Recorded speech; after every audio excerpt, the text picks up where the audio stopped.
He wasn't a stranger. He wasn't hiding in the shadows. He wasn't someone she feared at first. He was the person she trusted most.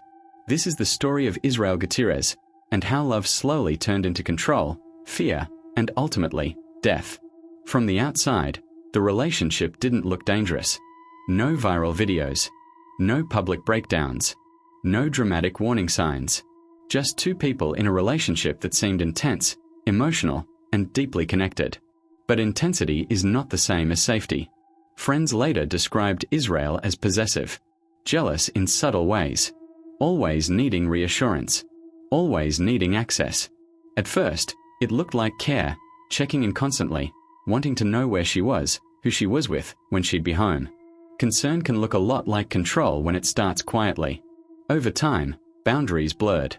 Arguments became more frequent. Small disagreements escalated fast. Apologies followed, promises that it would never happen again. Stress was blamed. Love was used as justification. And the cycle repeated.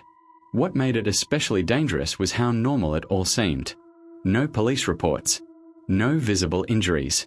No single moment screaming, "Leave now." Just a growing sense of unease. Because relationship violence doesn't start with an explosion. It starts with control. With fear of losing someone. With the belief that love gives you ownership. The night everything went wrong didn't begin with violence.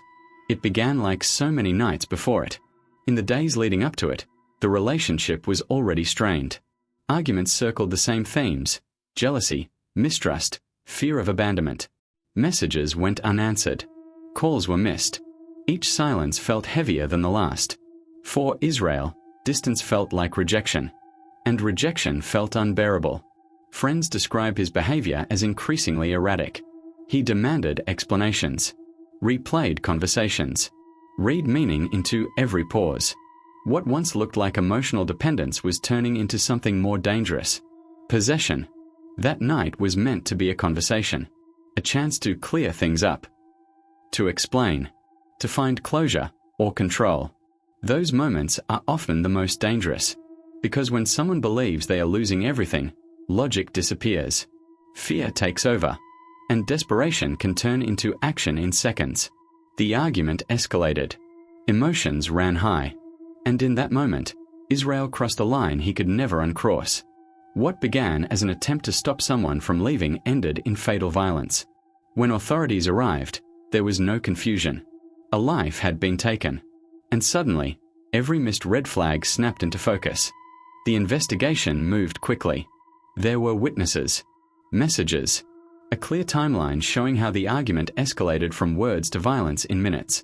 What investigators uncovered followed a familiar and disturbing pattern. Text messages revealed mounting pressure, attempts to control the conversation, to dictate outcomes, to refuse separation.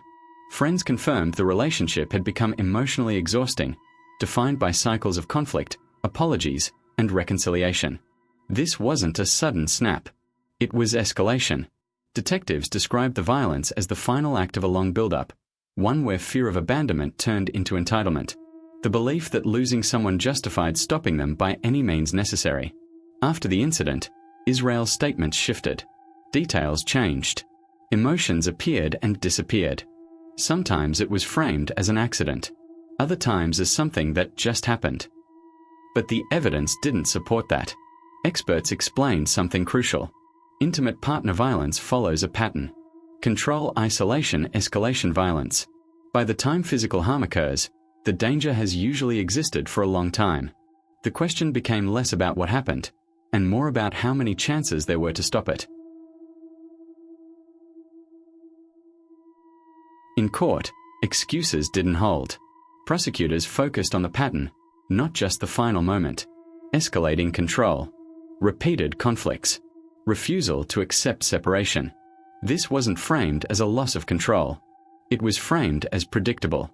Witnesses described emotional pressure and fear of abandonment. Messages showed attempts to dominate decisions and outcomes. Experts testified that these behaviors often precede lethal violence, especially when someone tries to leave. The defense argued panic. Emotion. A moment that went too far. The prosecution answered with one point that mattered most. The most dangerous moment in an abusive relationship is when someone tries to leave. That was the turning point. Not the argument, not the words, but the loss of control. The jury didn't hesitate. The verdict reflected what the evidence showed. This was not an accident. It was the end of a long escalation. The sentence didn't bring peace. It brought silence. A life was gone. No explanation could change that. Israel Gutierrez was held accountable for violence rooted in control and fear of abandonment. The ruling made clear this was not a misunderstanding. It was the end of a pattern. For the victim's loved ones, the questions weren't about what happened, but what could have been done earlier. The signs were there. The isolation. The discomfort mistaken for passion. And that's the most dangerous part. Because abuse doesn't announce itself loudly. It whispers. It disguises itself as love, worry, fear of loss. Until it doesn't. This case leaves one hard truth behind.